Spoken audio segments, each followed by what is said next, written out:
Sydney बीच पर हमला करने वाले दहशतगर्द साजिद अकरम का ताल्लुक भारतीय शहरी हैदराबाद से है, जबकि भारतीय सिक्योरिटी एस्टेब्लिशमेंट जराये ने मीडिया को यह बताया कि साजिद अकरम 1998 में ऑस्ट्रेलिया मुंतकिल हुआ।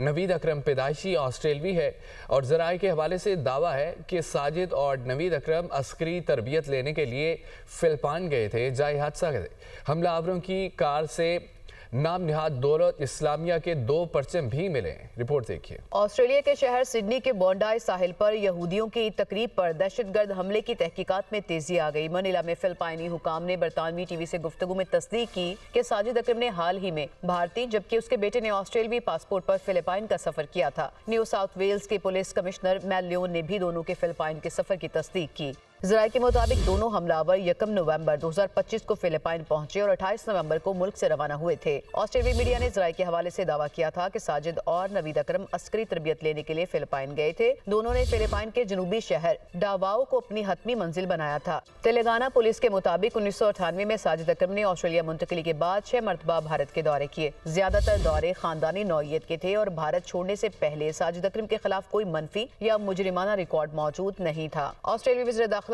टॉनी ब्रिक ने कहा कि साजिद अकरम स्टूडेंट वीजे पर ऑस्ट्रेलिया आया। 2001 में उसने पार्टनर वीजा हासिल किया। साजिद अकरम को 3 बार रेजिडेंट रिटर्न वीजे जारी किए गए। साजिद का बेटा नवीद अकरम ऑस्ट्रेलिया में पैदा हुआ और उसके पास ऑस्ट्रेलिया की पैदाइशी शहरियत थी। हमलावर नवीद अकरम की वालिदा ने ऑस्ट्रेलियाई मीडिया को बताया कि इतवार को हमले वाले दिन उनकी अपने बेटे से बात हुई थी। बेटे ने बताया कि वो तैराकी करने और स्कूबा डाइविंग करने गया था। ऑस्ट्रेलिया के सरकारी नशरियाती इदारे ABC की रिपोर्ट के मुताबिक 6 बरस पहले ऑस्ट्रेलियाई इंटेलिजेंस एजेंसी ASIO ने हमलावर नवीद अकरम के सिडनी में नाम निहाद दौलत इस्लामिया के एक सेल से ताल्लुक का जायजा लिया था। हमलावर ने नाम निहाद दौलत इस्लामिया से अपनी वफादारी जाहिर की थी।